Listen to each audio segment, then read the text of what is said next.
I would like to start off by explaining the difference between damage assessors and then assessors focused on claims validation. A damage assessor on your home or car is somebody that considers the incident, links that up to the damages, and then gives an estimate with regards to the cost it should take in repairing the damaged item. The other type of assessors you get are focused around the claims validation.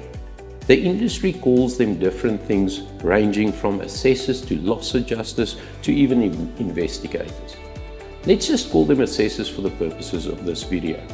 An assessor's function is to ensure there is a valid contract in place.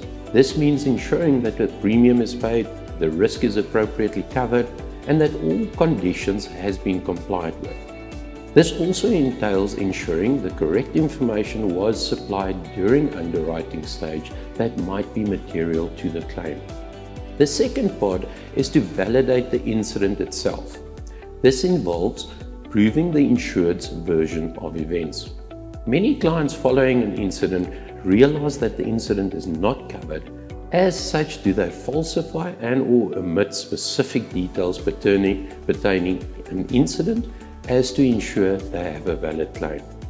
The third part, especially in the case of non-motor, is proving the items claimed for should form part of the current claim. And then finally, do assessors ensure that no policy exclusion apply to the claim. Your policy wording includes specific policy exclusions, so the assessor is to ensure that no exclusions are applicable to the specific claim. An assessor's job is fundamentally to prove your version of events and the claim on your behalf. So if your claim is allocated to an assessor and you know you have a valid claim and there is nothing wrong with the incident, then it is to your advantage to give your full cooperation and supply him or her with whatever they need in finalizing the matter as quickly as possible.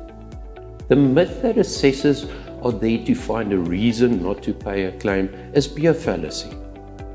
Contrary to popular belief, do assessors not get paid to decline claims?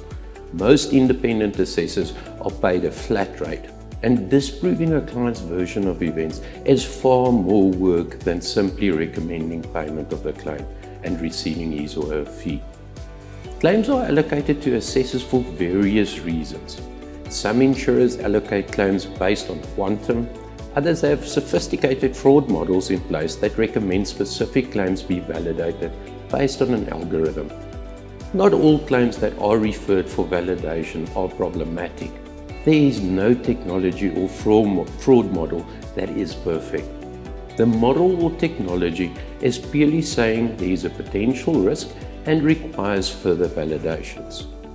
Clients in general perceive once an assessor is appointed that there is a problem, which is not the case. Of all the claims registered, is only a small percentage validated by assessors, and of those validated is only a very small percentage declined. If an assessor, however, picks up inconsistencies during the initial validation process, will they look into greater detail?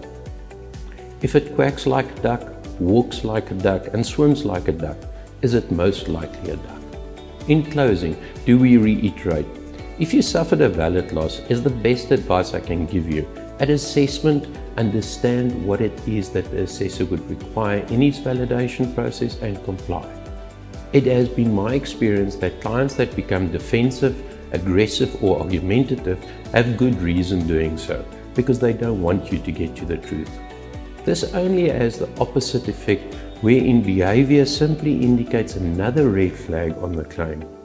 It is funny how clients get upset with assessors when they knowingly trying to claim for an event and/or item that should not be considered. The only person to blame is the man in the mirror, because the reason you are in this predicament is in most instances brought about by your own actions.